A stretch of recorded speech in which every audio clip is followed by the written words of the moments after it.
guess what? Guess what?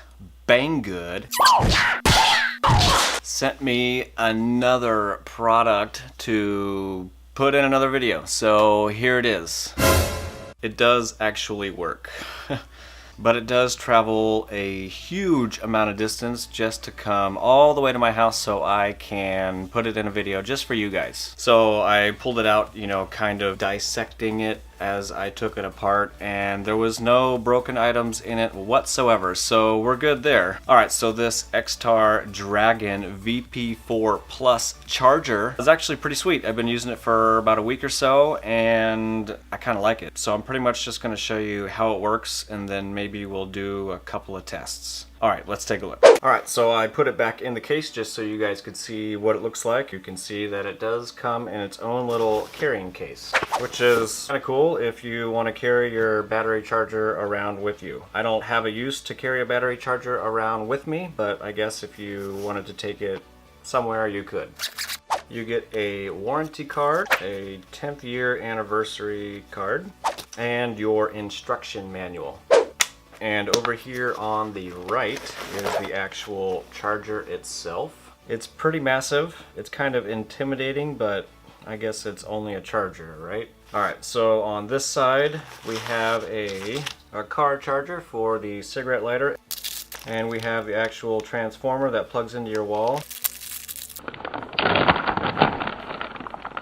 Now I did get the European model with the 2 prongs, which again, that's not really a problem here because they always send one of these guys. I'll have to use this for right now. So this AC-DC adapter is 100 to 240 volts AC at 50 or 60 hertz, 1 amp, and the output is 12 volts at 3 amps.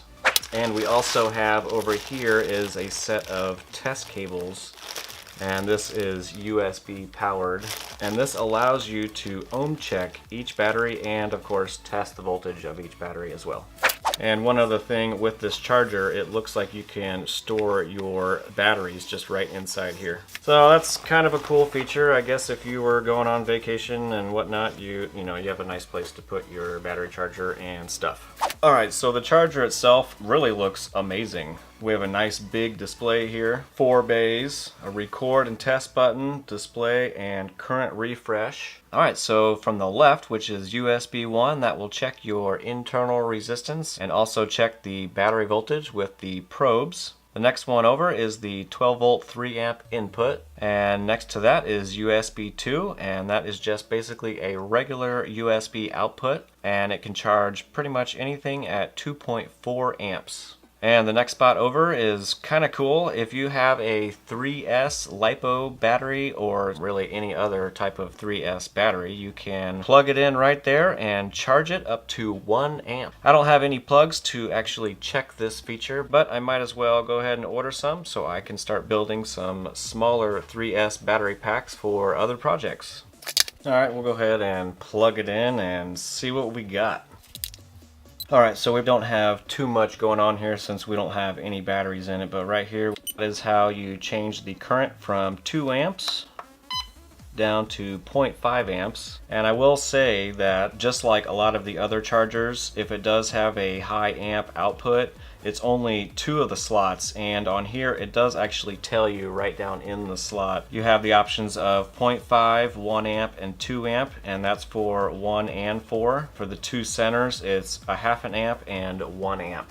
Alright, I'm going to give you a quick rundown of how this works, but I'm not going to be doing the full test because that would just be a really long video. Alright, so when you first plug it in, it's going to default to 1 amp. Of course, you're going to set all batteries in each bay, and immediately all LEDs are going to turn red and it's going to continue to charge. And you are able to change the current right here to 0.5, 1 amp, which is default, and those are the only 2 options since we have all 4 bays filled up. Now if I was only going to be charging 2 batteries at once, we can change these 2 right here to 2 amps. Now only do that if your batteries can support 2 amps. Otherwise you're going to want to leave it at a half amp or 1 amp.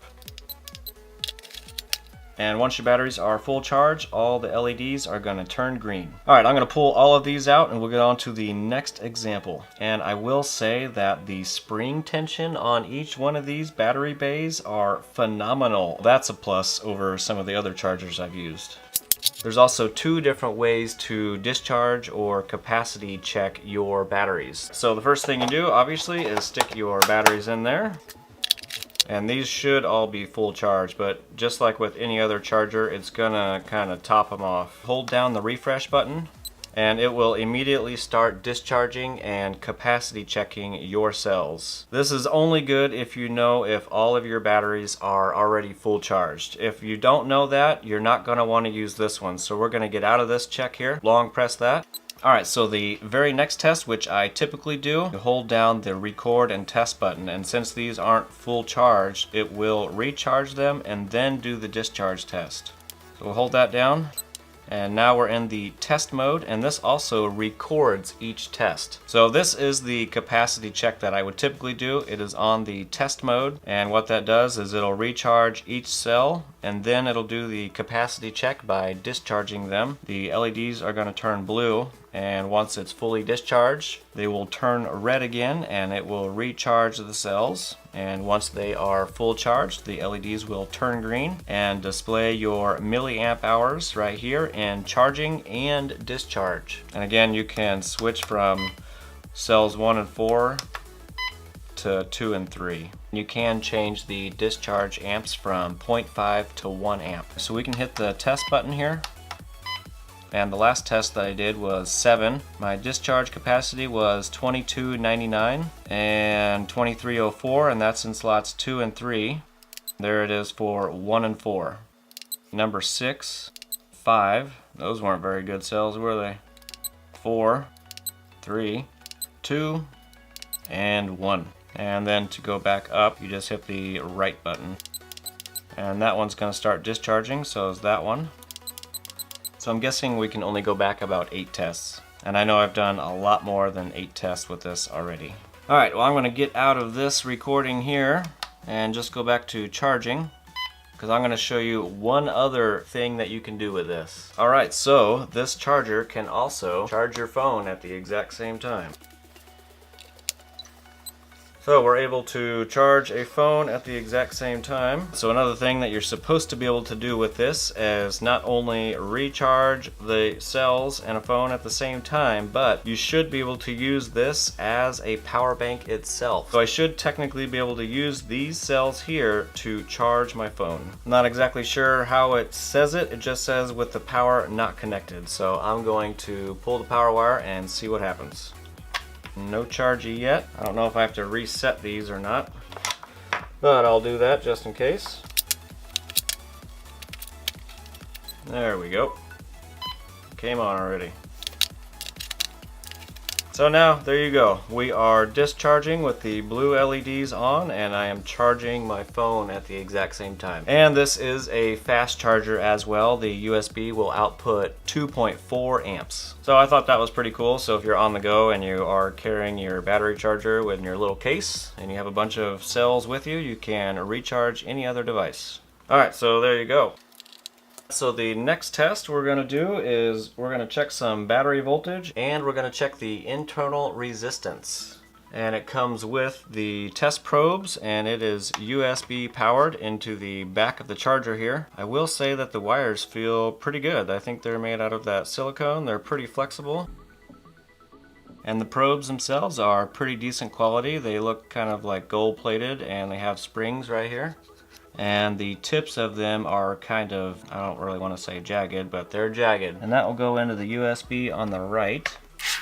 So you can technically check the voltage and the internal resistance at any time while this is charging or discharging. And to get into that mode, you typically hold these together until it reads 0. So we'll check voltage of this guy and internal resistance. 4.18 volts and 61. Next one. 4.17 volts, 42, 4.15 volts, 86, 4.08 volts, 93. So I would say all of those cells are pretty good. The directions tell you if you get over 150, it's not very good anymore, and it doesn't read any higher than that. I guess I could technically compare some of these to the Opus. You guys want to see that? Alright, so the Xtar Dragon is huge compared to the Opus. I'll just put them all in here first. And we'll go to mode. Quick test. We'll do it a couple times. We'll do slot 1, 2, 3, 4. It's 213, 236, 96, and 101. 198, 254, 95, and 103. 182, 252, 91, 103. Alright, so I'm going to do it again, and once I let go, I'm going to try to work the cell into the spot just a little bit. 200, 216, 91, 137. Alright, we'll do it one more time. 226, 249, 132, 117. Alright, I'm going to just pull these out and we'll check them with the probes. 82, 76, 39, 42. And I'll do this 5 more times just like I did here, and I'll just speed through the video there.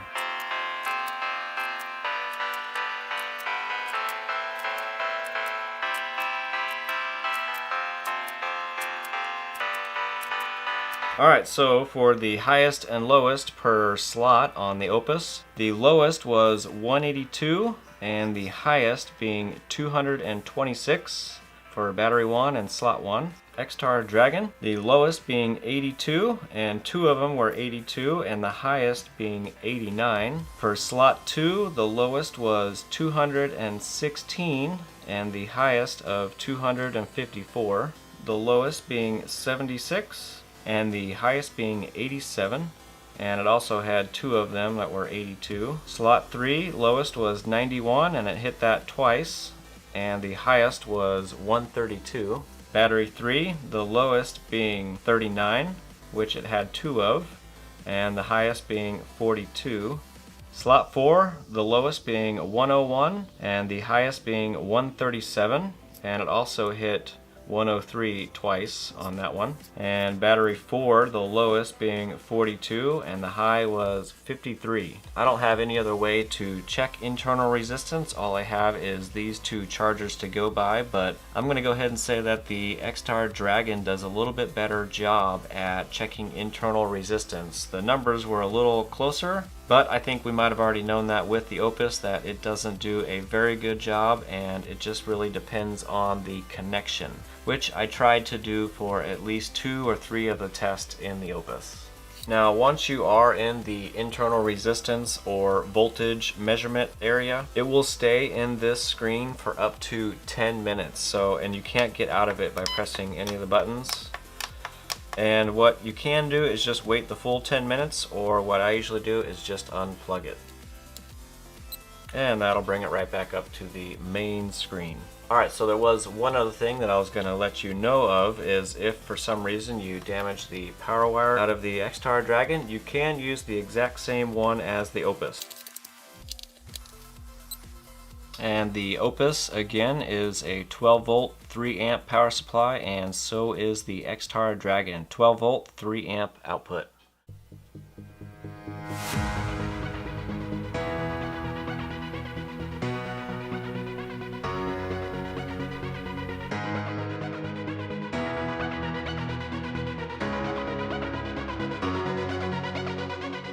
Well, all in all, I actually like this charger a lot. I would say out of the 3 that I have now, this is probably my favorite. I mean, it's got all the extra options that all the other chargers don't offer. I really like how it can do this 3S thing, even though I haven't been able to use it yet, but I think I'm gonna order some of the little plugs so I can start making some 3S packs, probably for other LED lights or some other projects around the house. I know everybody has done this with more than one battery, but you'll do a capacity check and you'll forget to write the numbers down on the cells right before you pull them out, and you're like, and then you got to do the capacity check all over again. Well, guess what? This guy can remember your last, I think, 8 so far. That's what I've been able to check, is the past 8 tests. So that is freaking awesome, especially for somebody that's as forgetful as I am. And that's one thing that I am prone to do, is I will do the capacity check over there and not even think about it, just pull the cell out, and I'll either put it in my TP4056 charger or I'll put them in the 18650 Awesomeness battery charger thingy and not even write the numbers down on the cell. So this charger will remember all of that for you, so that is awesome. All right, so what do you guys think of that Xtar Dragon charger? It does all sorts of different things. Of course, I didn't get to show you everything about it, but I did show you at least the gist of it. This is probably my favorite charger that I have so far. I think it's going to be a real contender against the Opus. Really, one of the other benefits that the Opus has right now is it's like half the price of these. So if you're just building a Powerwall and just doing capacity checking only, this is probably going to be out of your price range. But if you like all the other features that this thing does have, like charging your phone or using it as a power bank, which is pretty sweet. So if we go like camping or anything like that, I could probably just bring a bunch of random 18650s and throw them in there to charge anything else. I'm pretty happy with this charger so far, and I've discharged probably, at least half or more of those reds right there. If you guys want to see more videos on this Xtar Dragon charger, let me know in the comment section. I would like to do like a direct comparison between this and the Opus charger and maybe do some capacity checking and see which one is kind of closer, because I know every time we do a capacity check on a battery, it's always different, and if we can find one that kind of has some consistency to it, I think that would be kind of a great thing. I know every time I check with the Fox Novo or the Opus, sometimes it can be a pretty big difference. So maybe I'll start doing that test where I'll just capacity check the same battery like 4 or 5 times and then switch chargers and test it 5 more times in that charger. I mean, I don't know how many times you would actually need to do it to make the test, but I think if I did it 5 times in a row, I think that would be good enough. All in all, I'm pretty happy with this charger. It does have some really cool features, and if you have like the RC cars with all the LiPo batteries, you can definitely charge it with this. I don't know if that would be better or worse than your regular RC chargers. Alright, so there is one thing that I have noticed occasionally is, since this will show you the discharge milliamps and then the recharge milliamps, sometimes it will read the exact same number. People say that's impossible. I don't know if it's something with the charger or if they're just magical cells. I don't really know. But occasionally I have noticed that. I figure it's probably fine because every time we do a capacity check, like I was saying, if we test it twice, we'll get a completely different number. So if the number is the exact same as the recharge capacity, I think it'll be technically fine. And the other thing that is kind of weird about it is whenever you do the voltage or ohm check, it takes like 10 minutes for the screen to go back to the normal screen. So to get rid of that quicker, you just unplug it and plug it back in, because who wants to wait 10 minutes? Not this guy. Alright, so since this was from Banggood, check out the link below if you want more information, and we will see you on the next one. Xtar show you, and it's pretty massive. It kind of looks a little intimidating by how big it is. Now I did get the European, there we go, I said it again. Alright, now I was not kidding about the size of this thing. It measures almost 6 inches wide by 6 1/4, so it's about 6 by 6 roughly. and 12 volt, 3 volt, and lithium ion cell. So the first way, which I don't typically do, and I'll reset the connections here. I don't remember what it is. And alright, so you can technically do all of this. They always beep whenever I talk. So, and I think my 20 cell TP45, put them in the awesomest, or I'll put them in the 18, and hello, Horace. Hi, bud.